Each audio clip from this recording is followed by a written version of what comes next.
There are some things in this life which are unimaginably gruesome. There are some occurrences which are so dark and so twisted they can make the most hardened criminal wilt with fear. Most men fear those occurrences, but not Poe. He thrives on them. He cultivates stories like those and turns them into something remarkable. But how can a man immerse himself in the dark recesses of the world and not be tainted and corrupt? Oh, my dear friends, he can't. Poe is a man whose soul is black from the ashes of his own tales. When you are reading a Poe story, you are in fact reading an autobiography.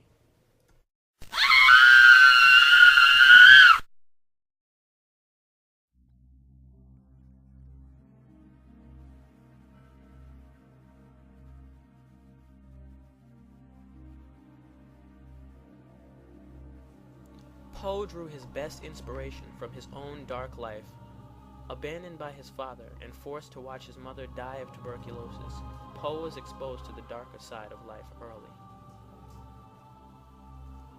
Over the course of his life, Poe developed bad habits such as drinking and gambling. Poe drew on these problems to create his narrators. Often these narrators were complex and strange individuals who suffered from an undeniable need to do something terrible, yet at the same time exhibited extreme bouts of morality. In Poe's tale, The Black Cat, he creates a narrator who has an extreme drinking problem, drawing on his own character flaws. Also, the narrator feels he is an outcast, and Poe is known for his lack of social interaction. One of Poe's most frequent concepts is the doppelganger. In several of his short stories, he uses this idea to display the insanity of his narrators. Poe suffered from a similar duality in his personal life. He was a social outcast when it came to others, but when it came to his wife and her mother, he got along just fine.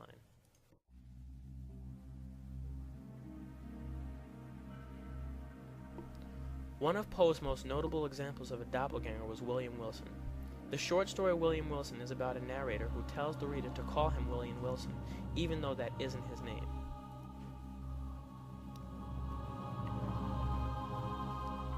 This quote from William Wilson shows the usual trait in Poe's narrators, a tendency to blame things which they cannot control for their madness. In this particular tale, Wilson is constantly troubled with a boy who has the exact same name as him, and who no outside source ever acknowledges. We are left to trust Wilson entirely. Throughout the story, this man follows Wilson everywhere he goes. In the end, Wilson is at a masquerade where he sees his doppelganger again and decides to kill him. But when he kills him, he starts to bleed as well. It is at that moment that Wilson realizes that by killing the doppelganger, he has killed himself. Poe was also intrigued by the idea of the masquerade. In fact, it appeared in several of his works, not just William Wilson. In a way, the masquerade is just another way of defining the doppelganger. Poe uses it to talk about mankind's dark side, which is always shrouded in facade. Poe's obsession with the surreal is what made it so hard to get along with others, and what made him seem melancholy. Those who read his stories often wonder how it's possible for someone to fathom the gruesome occurrences which Poe is known for.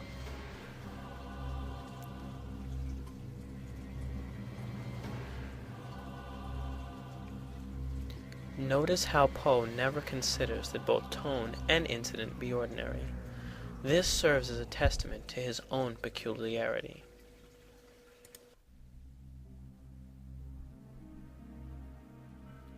This astute conclusion by David Grant makes one wonder what the true fate of the narrator was. That's how Poe liked it.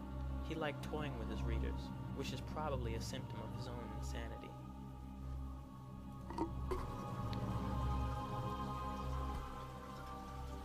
It is apparent that Poe and many authors like him have decided to give the doppelganger a new meaning since its inception, as Patrick Labriola states later in his essay.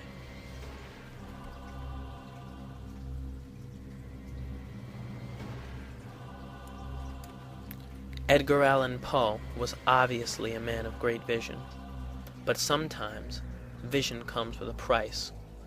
Poe's price was quite possibly insanity.